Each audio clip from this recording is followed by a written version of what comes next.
proposta Rusi Comissão C trata assunto finança pública, nebe substitui a conta geral Estado.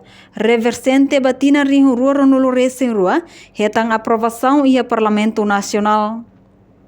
Tuir Presidente do Parlamento Nacional Maria Fernanda Lai e a votação para aprovação conta geral Estado reversente, o voto a favor lima nulo recém hito, contra no abstenção zero.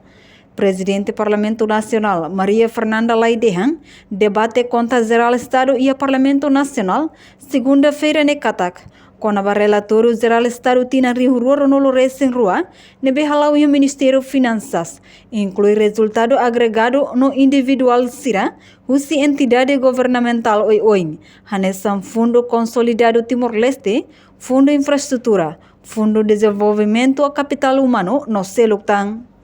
Ne afirma, taxa execução orçamental 20% hit no recém hito, significa montante bot para despesa orçamental, consumo durante tiran ida, também garante kata governo República Democrática Timor-Leste e a compromisso a tu cumprir a obrigação legal hotu, no implementa a requisito técnico sira.